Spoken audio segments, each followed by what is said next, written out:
But first, let's talk about mother and daughters. If there's one relationship that's caused fireworks on this set through the years, it's the one between mothers and daughters. And we decided to talk about this a little bit today because in Edwidge Donnicott's book, Breath, Eyes, Memory, that is one of the clear themes. But instead of setting off more fireworks, we're going to talk about healing those mother-daughter wounds with Barbara McFarland, who co-authored My Mother Was Right. We're using past show clips to illustrate some of the most common problems. You say, Barbara, that mother-daughter relationships are always a work in progress. Is that true? Oh, yes, they are. They are. It's a never-ending saga. It's a real journey that mothers and daughters take. And every mother-daughter relationship is kind of like a set of fingerprints, very, very unique.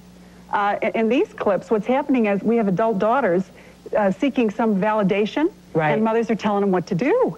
And we adult daughters don't want to be told what to do. It doesn't make us feel very good. But how do we contribute to that? No, how do they contribute to that? Because this is not a problem I have, but go ahead. How do they contribute to that? Well, I think sometimes we give our mothers a mixed message. Mm-hmm. We kind of look to them for that advice, mm-hmm, and then when they give it, and if it's what we don't want to hear, we get very angry and defensive and tell them to butt out. And so, what is the solution? Well, the solution is that mothers really have to take a look, Oprah, at how, and daughters too, how to equalize the relationship so that the mother is no longer in the mothering, caretaking role. And when does that happen? Is there a moment, like a day arrives, you're 27, mother, this is it? No, it's a process. It really is a process. Like everything else Like everything else is. And so mothers really have to be able to move the mothering relationship to a mentoring relationship. And it's really the spirit in which that advice is given from a mom. It's the spirit. So if it's given in a way of a one down, I need to tell you what to do, you're not buying those shoes unless I approve of them, you know? It's like mothers, they get stuck.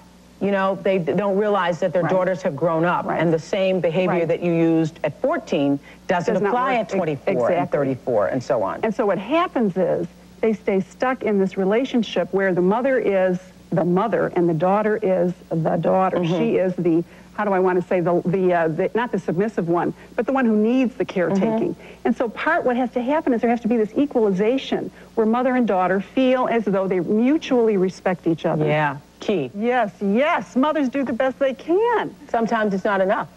Well, of course not, but mothers aren't perfect. Yeah. And we've got this whole cultural idea. And that's what everybody needs to understand. Mothers are doing the best they can, but every child is different. And the best they can may not be the best for you. For that child. And that's where the reconciling comes. That's right. And that's where the communication has to come in. In that first clip, the mother took responsibility, Oprah. The daughter, I realize, is very angry and hurt, but it's a step in the process.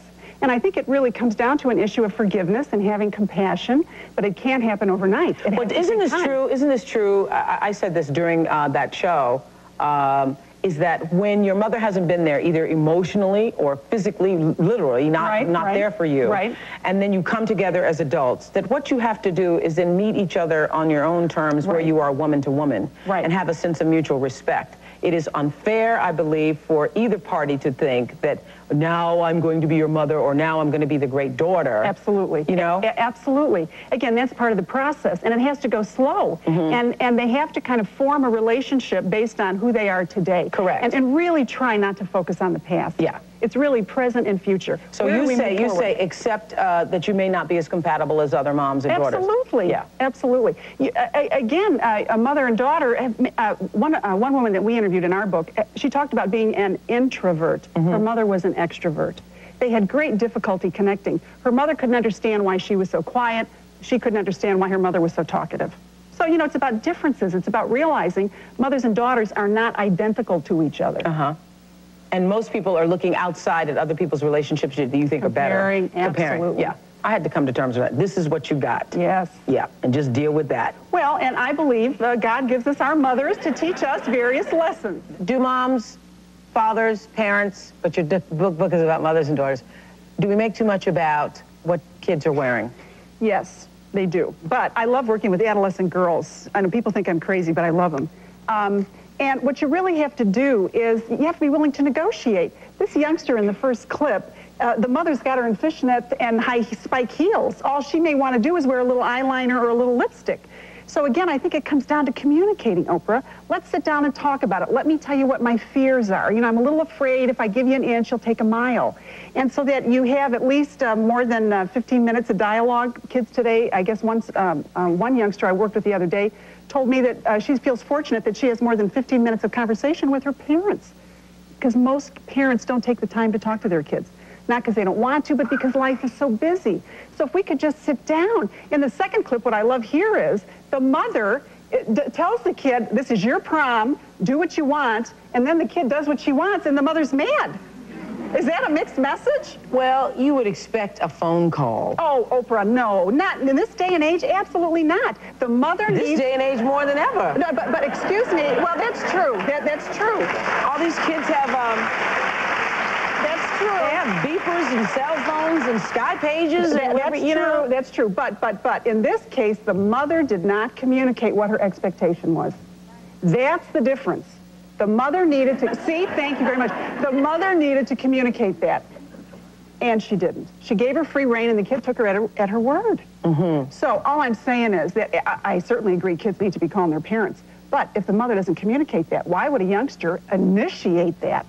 Very, very few kids do. Okay, let's talk about things mothers and daughters can do to start the healing. Set limits. Yes. Because kids want limits, don't they? Oh, they cry for limits. Yeah. They cry for them. And again, in very clear, concise ways. It's the way in which you communicate it to a youngster. If it's not in a demeaning way, it has to be respectful. You need to find out from the youngster, let me know what your viewpoint is, and then we can negotiate this. It must be a win-win. Do not get into win-loss situations with kids, because you lose them. Because it's about honor and respect. Exactly. Yeah. Yes. Honor and respect. Right. So, develop an idea of the mother or daughter you'd like to be. Oh, isn't this fun? Yeah, I like that. This is fun. Kind of think about the kind of mother you'd like to be. Don't focus on the mother you were or the things you did in the past. Think about, what would I like to be? What kind of mother? What are the qualities? What kind of daughter would I like to be? What kind of qualities do I want to have? And let's move forward in these relationships.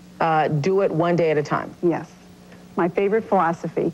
It's to make every woman in this audience can set one goal for herself today as to what she's going to do differently in her relationship with her mother. Just one small step, just to make it better, just to connect. That's all. It is one of the hardest relationships there is. It's the greatest love affair in the world.